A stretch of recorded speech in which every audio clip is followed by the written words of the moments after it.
Hello guys, welcome back.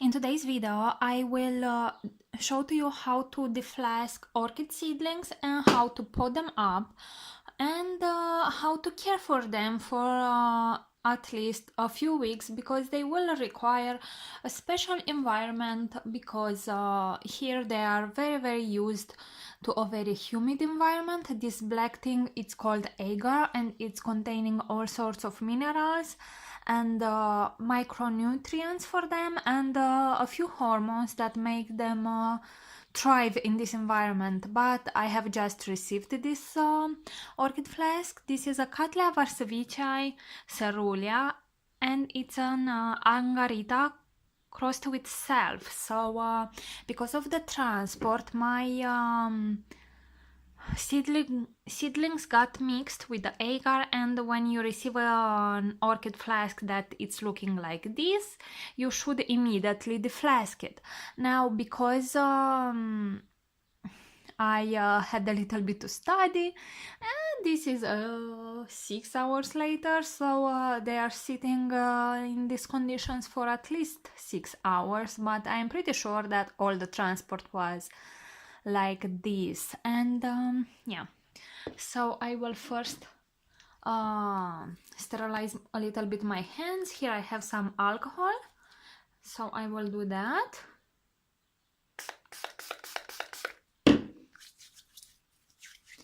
The last thing you want to do when you are working with orchid seedlings, it is to infect them with fusarium or other diseases. So you really need to make sure you are working as clean as possible.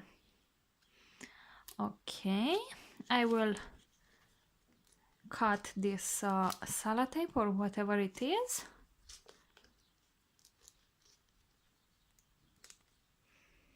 Like so, and now gently open the cap. Doesn't smell at anything, this agar, but anyway. So here are my seedlings. You can see they are all mixed up. Here I have a container that I first sterilized, and I have inside some distilled water. You really want to use distilled water or reverse osmosis water, but not rainwater, because rainwater first can contain some pathogens. For example, if the rainwater encountered a plant like a tree that had fusarium or other type of diseases, you can infest the new orchids too, so you don't want that.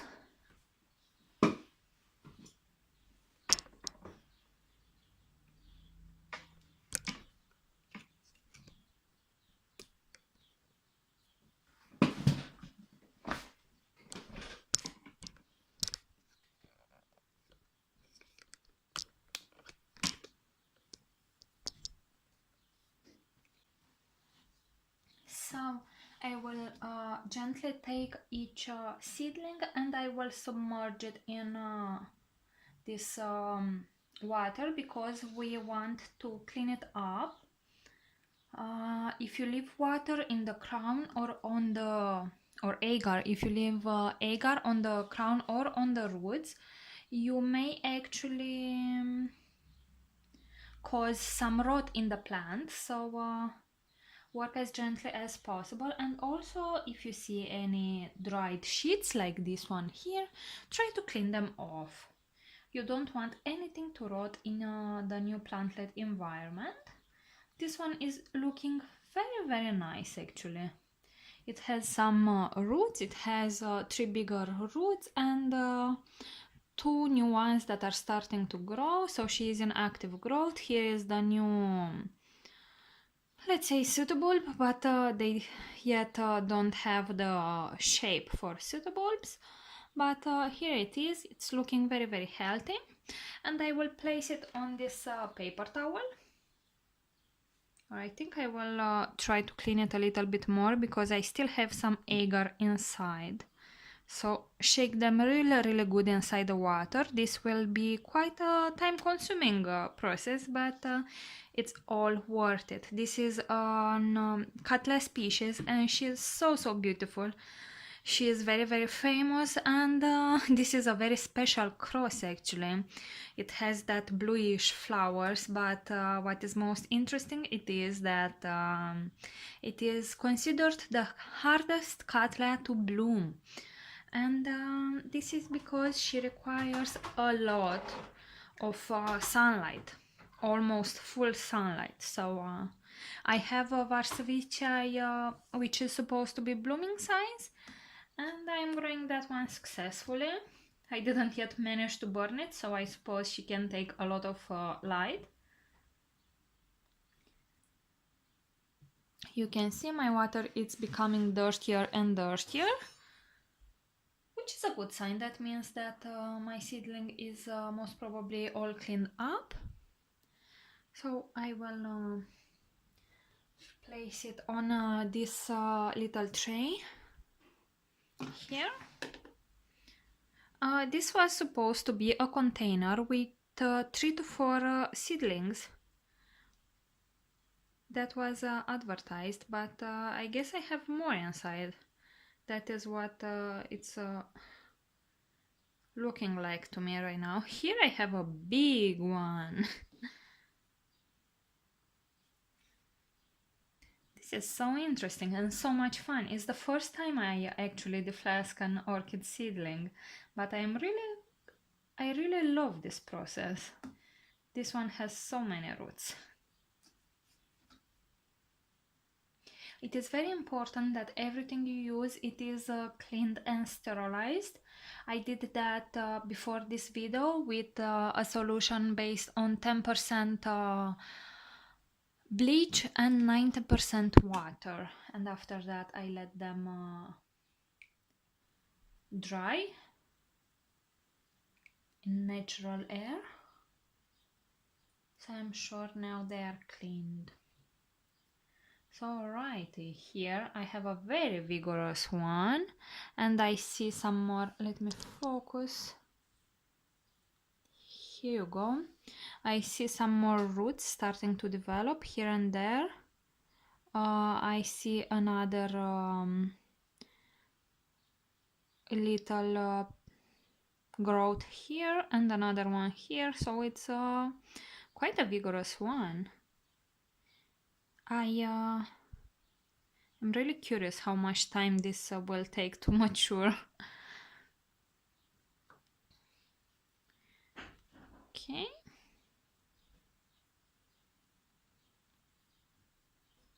Oh my gosh, this has so much agar. And I have a little root that was broken. That's a shame, because these orchids really need as much roots as possible. And my cat wants to see what I'm doing here. Yeah, well, she's here now.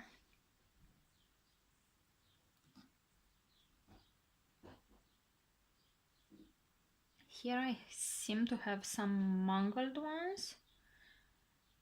This looks so weird. So you see, when you are doing Mary cloning, and these are not grown from seeds, I think they are Mary clones, what will happen it is you can get all sorts of anomalies.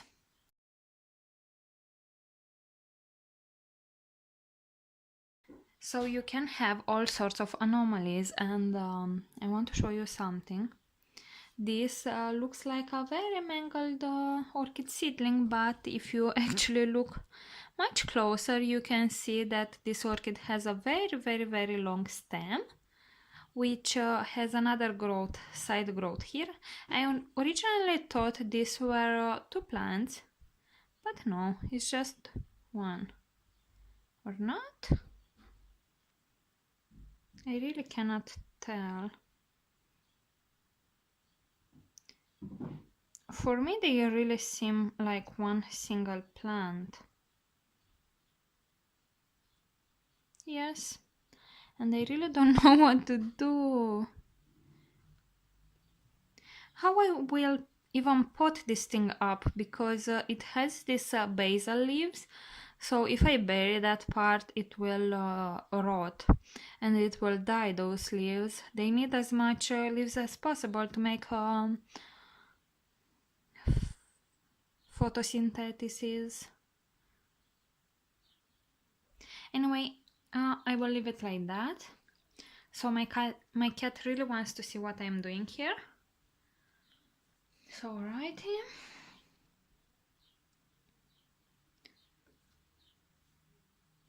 So I really have only four orchids inside. By the look of things, initially I thought I have more of them. And now I understand better the label they put on. If you can see here, it says that is flasked on 6 June, and I totally understand that now. They when you are propagating orchids, you will first need to sow the seeds in some agar, but as the seeds transform to protocombs, you will need to separate them, because otherwise you will have too many orchids mangled together, and yeah, this is so weird. I never saw that before. Again, some they are connected through this rhizome, so I will leave them together. I will see what I will do. So okay, now you can see my orchid doesn't have any more agar inside the leaves or on the roots, and now it is the time to actually pot them up. But first, let me take this thing from here. First, I will spray them with hydrogen peroxide 3%, which will kill any possible pathogens that I may have right now on them. So I will do that. I will spray them as best as I can with hydrogen peroxide 3%.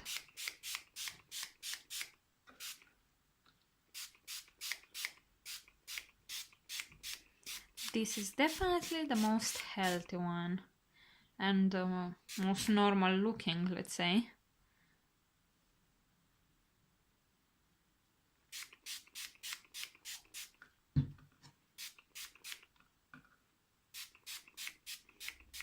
Okay, and now I will let them fizz for a little bit, time in which I will see what medium I will use. Yeah. So I have here some plastic cups. You can see I have some holes on the sides, and this will be the reservoir. I will put these ones up in semi-hydro, of course, as I put all my orchids. And here I have the medium. It is a mixture of Leca and Seramis.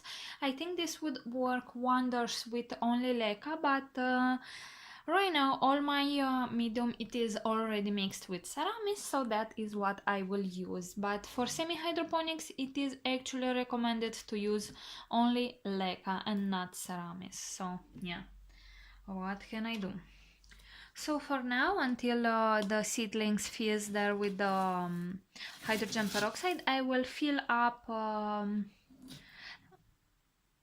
half of the pots with medium.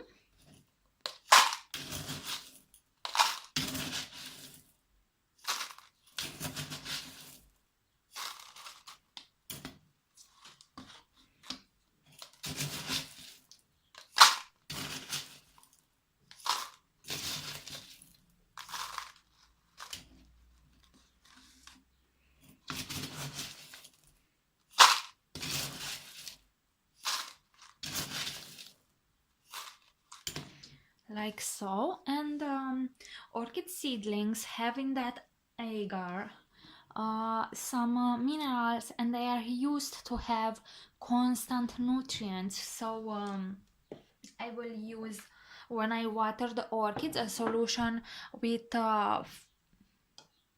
50 to 70 ppm. I use MSU fertilizer or rain mix depending on what I have available, but I will also add just a pinch of slow release fertilizer. You really need to use the one that is dissolving in at least 6 months, if not even more. Mine, it is dissolving in about 1 year, and that makes it even better because well, I'm sure that it will last for longer and it won't dissolve too fast. So in case it won't be able for the roots to burn. So what I'm putting, it is actually a pinch or two. Let's say maybe 10 granules per pot. It is a very small amount, and if you consider that it's dissolving in quite a lot of time, you will know that this is no danger. But this can be a problem if you use the one that is dissolving in 3 months or in 6 months, because yeah, it's dissolving too fast and it has a potential to possibly burn the roots. Okay, so now I will take the little orchid, and you can see I don't have any more dried leaves, dead leaves, so it's looking very, very nice. And I will gently place it there inside, like so. Let me bring you a little bit closer, and I will place a little bit more medium around.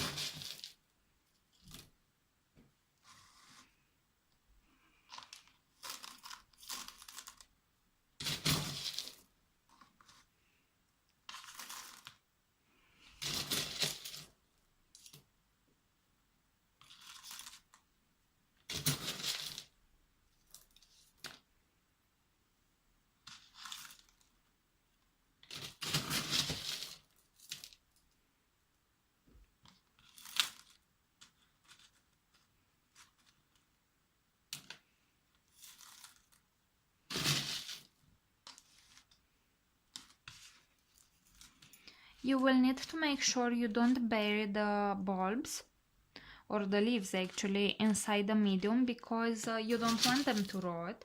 Anyway, they are really used to a lot of moisture, so you will and humidity, so you will need to try to replicate that. And I will show you in a minute how. If you have a humidifier, that would be perfect, but I don't use humidifiers, so I will do with what I have. Okay, so here I have a little root, as you can see. Let me focus a little bit better. And the leaves aren't buried inside the medium, but you can see that they touch the medium, but that is okay, because this medium, it is very airy. I have all sorts of pockets inside, so that won't cause any rot for me. So this is perfect. I never had troubles with the leaves that touch this medium, because it's very, very airy. If you try to put them in only Seramis, that will be too much moisture. Seramis, it doesn't really hold all that much air in between them, so if you try to use a whole pot with only Seramis, that won't be the best idea. But like this will work very, very good. And I will continue. This will be a little bit tricky. Here I still have a little dead leaf. You know what I like that much about seedlings? It is that, well, when you purchase them, you have less chances to have a sick one. I mean, if the orchid has only a few months of life, of course, it has less chances of being sick. And if you deflask them and take care not to give any diseases, then you may have a very healthy orchid that won't ever be sick. But of course, that suppose you take great care of your orchid.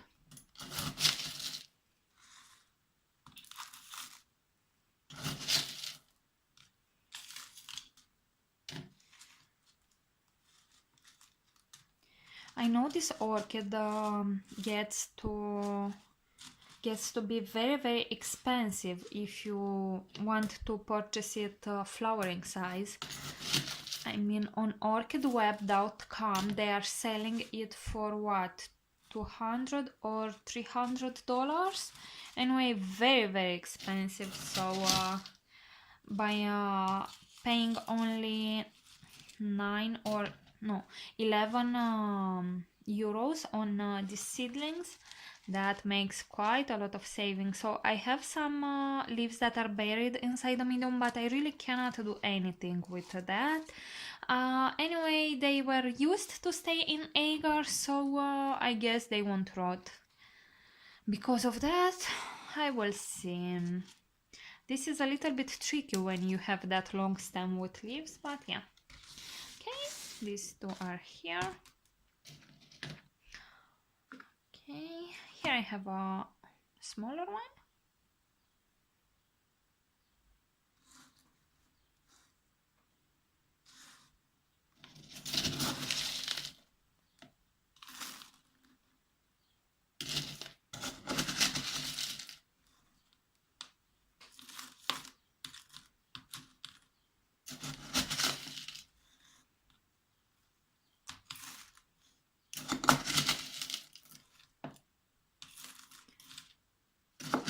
And what it is amazing about growing orchid seedlings from flask in organic medium, it is that you will never stress them with repotting them. You know, when you buy orchids from orchid nurseries and they have that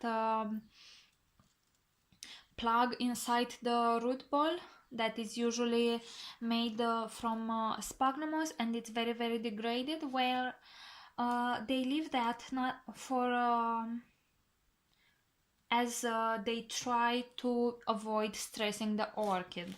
So and when you receive the orchid, you will have already a very decomposed medium, because all that sphagnum degraded the medium they used, usually bark or other moss. And yeah, by using inorganic medium, that will make sure you will have a healthy orchid as long as you follow the rules, because the medium never degrades, so you won't have roots dying because of repotting, because of changing environment and all that stuff. Okay, now I need to find a fourth pot, another little cup, because I don't have any right now. Hold on. Okay, so this is what I found. I don't have any more transparent pots, and I think I made the holes too big, but that is that. This is what I will use.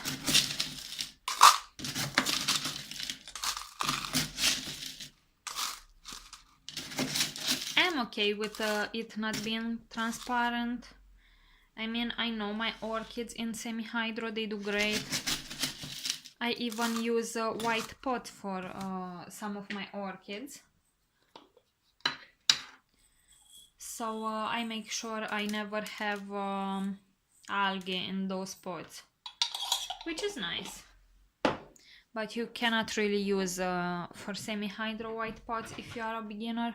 You first need to learn how your orchid is reacting to every single little thing. So so look, if the orchid stays like this free, it is separated in two, but if I keep it like this, the roots will be placed nicer. So I will hold it like this.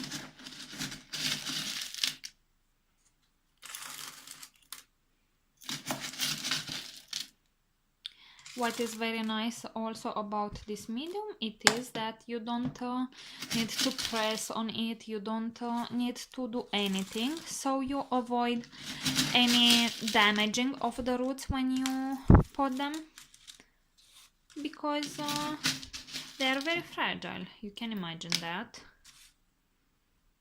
Okay.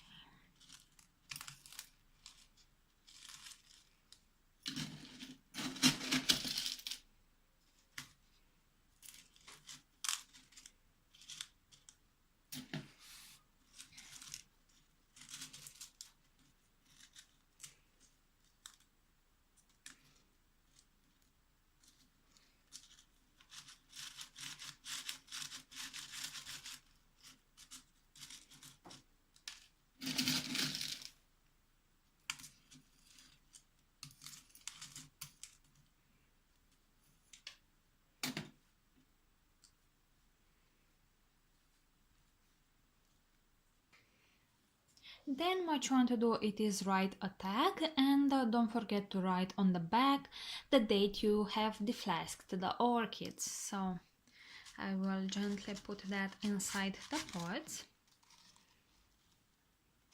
trying not to cover the side holes.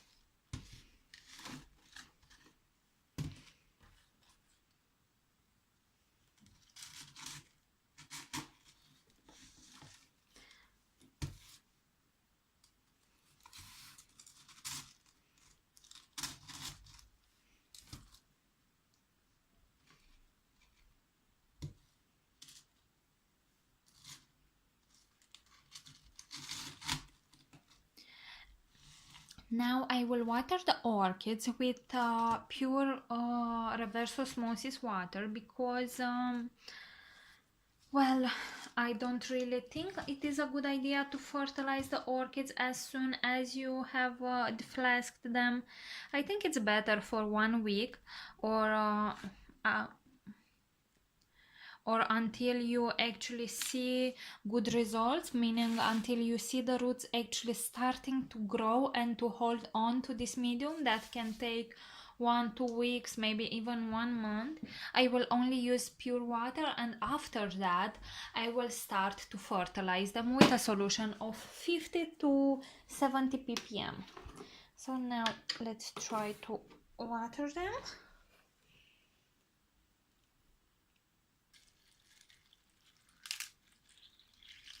And you need to leave the pot to fill up with water and then gently drain. I will do that with the others.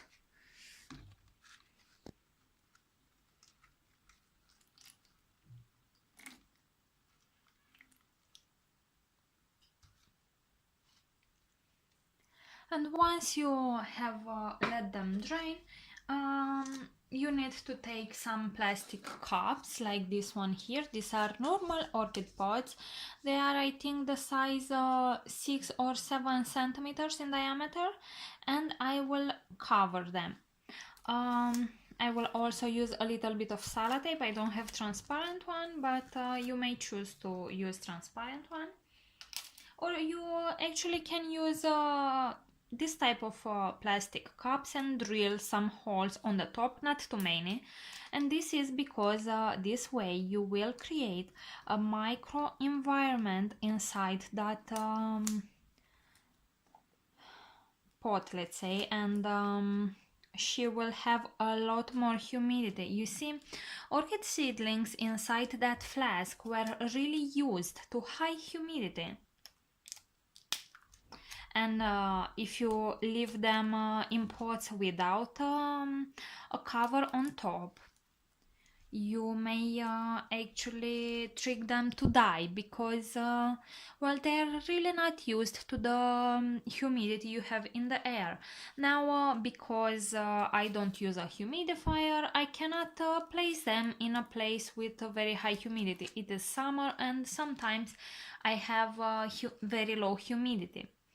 I think I might replace this cup with the same type of cups I used after I buy a few. Of course, I don't have right now, because I will be able to see them better. Like you can see right now, I see them only if I try to gently look inside the pot, but this is not really doesn't permit me to see them very well.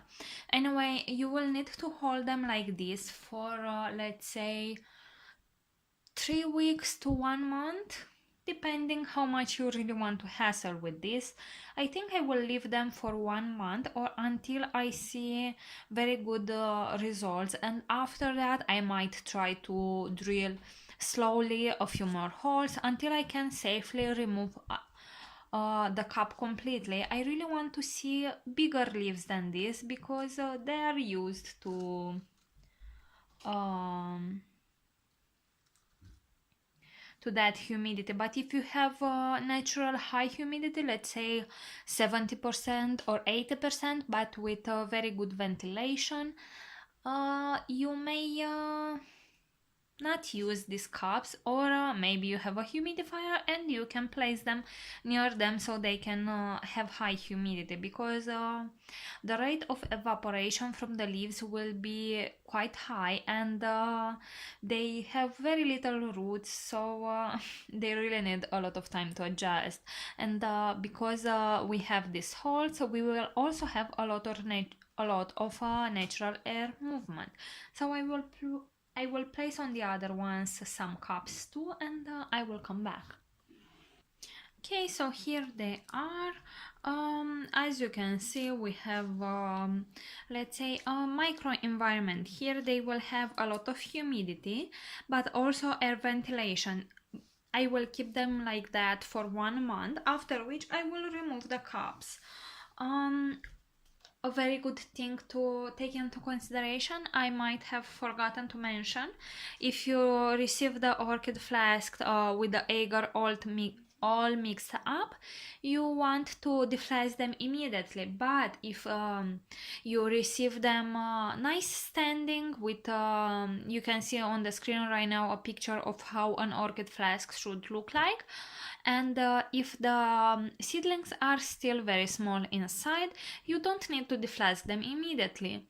Normally an orchid flask should be deflasked when the leaves are reaching on the top of the cap you have on that little container, so they need to have quite a size before you deflask them. That for if you want them to grow better. You should try to avoid the deflasking in the winter, just because orchids usually grow better in the spring, summer, and autumn.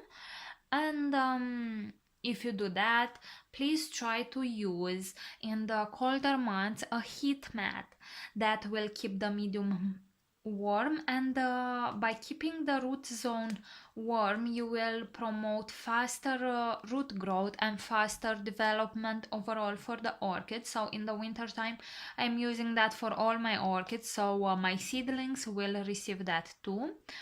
Orchid seedlings need to be kept at about 23 to 26 Celsius. You need to make sure you try to keep the temperature as constant as possible, so you don't really want to have drops of 10 degrees between night and day, because that is too much for them. They are quite sensitive little plantlets. And yeah, try to give them proper light. They need to receive a bright light, but not direct sunlight. And yeah, at about 23 to 26 Celsius, I would say, about oncidium light, something like that. So about 1500 foot candles to 2500 foot candles would be a proper light for them. And if it is possible to try to adjust them gently to the as they grow on to the mature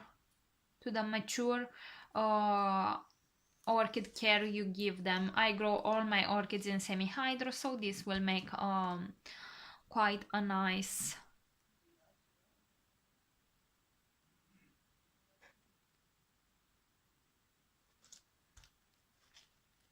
quite a nice process to see. They will take about 4 to 5 years to get to blooming size, but some may take even 7 years to bloom, so it all depends on them, but also on your care. Because we put them to in semi-hydro, they won't have that root disturbance in time when you will need to up pot the size of the pot. And yeah, right now I will keep them inside on my windowsill, and I will give them quite a lot of sunlight, but not direct sun. I have in my house inside the summer about 25-26 Celsius, so they will enjoy that a lot. Whenever I am having a day that is not very warm at about 26 Celsius, I might just take them a little bit outdoors, but yeah, you need to make sure you're gentle with them. They are very sensitive. Also, you may try to put them in something like this. This is a container, and as they were like this, you can put 2 pots inside. Cut this lid off, and also put this other side on top, and also you will have a very nice microclimate for them with high humidity. The same, you can place it with seal it with sellotape, but I have 4 pots, they wouldn't fit inside, so I used this. Also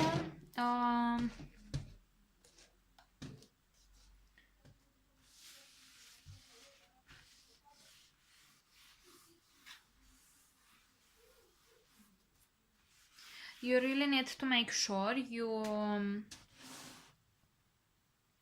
fertilize them about once every 2 to 3 weeks with that first fertilized solution, and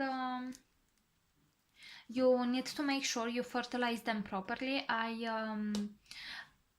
As you might already know, orchid seedlings require constant nutrients, but because they are in semi-hydro and they don't have a large root system to absorb all this moisture in a very short amount of time, you will need to refill and renew the water inside the reservoir, and by that I mean you will need to water them weekly. In case they didn't yet consume the water from the reservoir, you will need to water them again, because otherwise you will have a micro bioload inside the pot, and that is not good for orchids, so you really need to have fresh water inside the pot. I will fertilize them every other watering. So once every 2 weeks they will be fertilized. So alright guys, I think this is all for today. If you have any questions, please leave them in the comment section below, and I really hope this helps you now better understand how you can deflask orchids and orchid seedlings, and what you need to do to make them grow and flourish. I will make a lot of updates for you, so stay tuned for that. So alright guys, if you have enjoyed this video, please give it a thumbs up, and if this is the first time you are watching a video on my channel, make sure to subscribe so you can stay up to date with all my orchid videos. Thank you for watching, and see you all next time. Bye!